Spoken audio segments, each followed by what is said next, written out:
Acogs are officially gone from defense, but that doesn't mean you need to have a disadvantage in your engagements. In this video, I'm going to give you the 9 best ways to replicate Acogs on defense so you aren't hurt by this change and can continue winning games and ranking up. Now, the first tip is using your aspect ratio to replicate in Acog. So as you can see here, if I ADS with the Acog, on the right-hand side of my screen there, it gets to about that wooden plank. But if I ADS with a 1x, it barely zooms in at all. But if I change the aspect ratio to something like 4:3, it doesn't zoom in as much as the Acog, but it gives you a much better zoom compared to the normal 1x. This allows you to see enemies more clearly, very similar to how the Acog does. Another thing that you can change is actually your field of view. If we are on 90 FOV, you can see how zoomed out it is. But if we go into display, we can turn down the FOV to 83, giving you an extra zoom. Combining both of these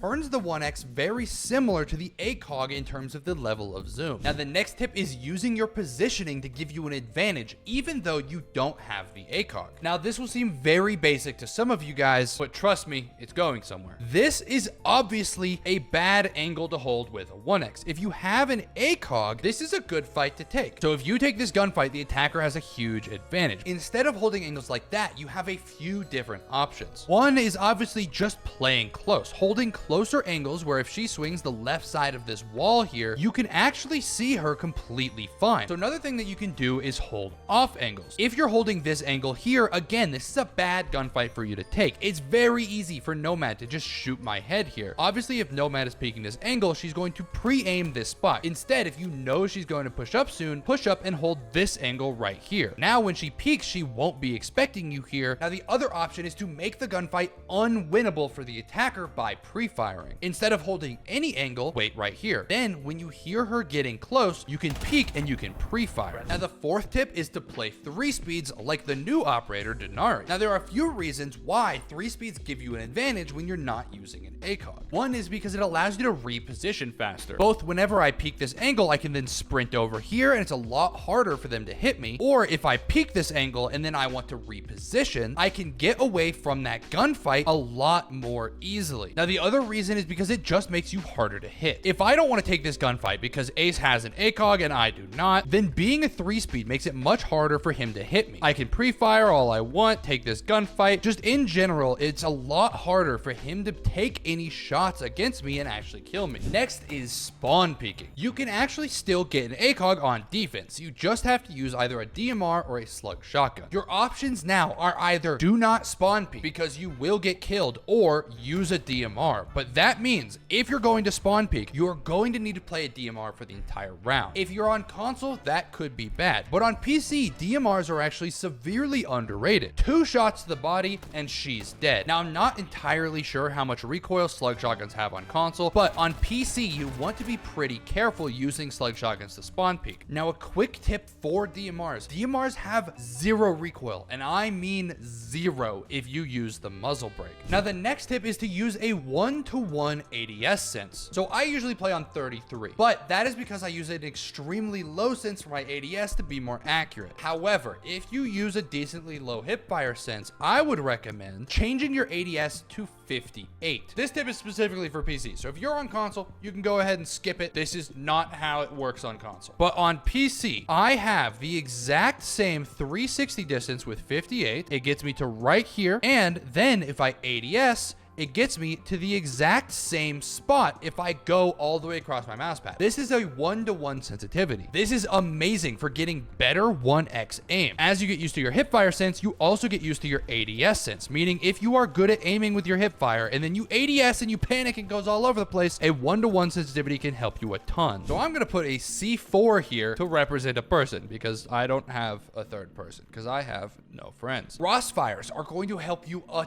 ton whenever you don't have an Acog. When you have an Acog, it is very hard to fight crossfires because if there's a person here and there's a person here, it's just so difficult for this person with the Acog to be looking over here and then immediately flick over here when both people are taking this gunfight. But if you have a 1x, then it's a lot easier to look over here, see in your peripheral vision to your left that there is a person over there and kill this person and then immediately flick over here and kill this person. Now, another tip is to use utility instead of taking direct gunfights. For For example, Skybridge here. If you put barbed wire down right here, they can't punch it without being exposed, and if they walk through it, they'll take damage and make a lot of noise. This will help with the other tip of pre-firing, because whenever you get the sound cue of them walking through the barbed wire, it makes it a lot easier to pre-fire them. You can also use things like lesion mines, Ela mines, or even a zombie barricades. If you place a Kiba barrier here, they cannot come in without punching it first. This allows you to play here, and then whenever it's broken, then you can swing out and pre-fire them, once again giving you the advantage in the gunfight. You can also use it to potentially surprise attack someone with a close range fight while they have an ACOG, which it'll be very hard for them to see you in their peripheral vision. And